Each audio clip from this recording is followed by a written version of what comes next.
Polit ബ്യൂറോയ്ക്ക് നൽകിയ കത്ത് ചോർത്തിയത് തന്റെ മകനാണെന്ന ആരോപണം ഉന്നയിച്ച വ്യവസായി മുഹമ്മദ് ഷർഷാദിനെതിരെ എം.വി. ഗോവിന്ദൻ വക്കീൽ നോട്ടീസ് അയച്ചു. 3 ദിവസത്തിനുള്ളിൽ പ്രസ്താവന പിൻവലിച്ച് മാപ്പ് പറയണമെന്നാണ് നോട്ടീസിലെ ആവശ്യം.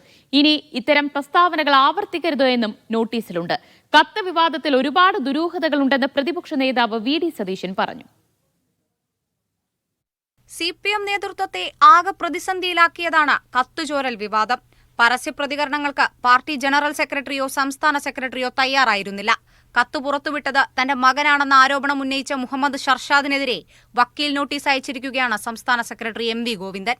3 ദിവസത്തിനകം ആരോപണങ്ങൾ പരസ്യമായി പിൻവലിക്കണമെന്നാണ് നോട്ടീസിലെ ഒരാവശ്യം. ആരോപണങ്ങൾ പിൻവലിച്ചു മാപ്പ് പറയണം. ഇത് പരസ്യ പ്രസ്താവനയായി ഇറക്കണം.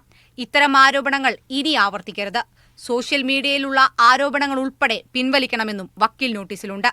CPM നേതൃത്വത്തിന്റെ നിർദ്ദേശത്തിന്റെ അടിസ്ഥാനത്തിൽ കൂടിയാണ് നോട്ടീസ് അയക്കാൻ സംസ്ഥാന സെക്രട്ടറി തീരുമാനിച്ചത്. ആരോപണങ്ങൾ പിൻവലിച്ചില്ലെങ്കിൽ മാനനഷ്ട കേസ് നൽകാനാണ് പാർട്ടി തീരുമാനം. എന്നാൽ വിവാദത്തിൽ ദുരൂഹതകളുണ്ടെന്നും പിണറായിയുടെ ഭാഷ കടമെടുത്ത അവതാരമാണ് രാജേഷ് കൃഷ്ണയെന്നും പ്രതിപക്ഷ നേതാവ് പറഞ്ഞു. ഇയാള് ചെന്നൈയിൽ കമ്പനി രൂപീകരിച്ചിട്ട് ആ കമ്പനിയിൽ നിന്ന് ഇവരുടെ അക്കൗണ്ടിലേക്ക് പൈസ അയക്കേണ്ട ആവശ്യമുണ്ട്. അപ്പൊ ഇയാളൊരു കോൺട്രവേഴ്സ്യൽ ആയിട്ടുള്ള ആളാണ്, ഒരു അവതാരമാണ്. പിണറായി വിജയന്റെ ഭാഷയിൽ പറഞ്ഞ. മീഡിയ 1 തിരുവനന്തപുരം.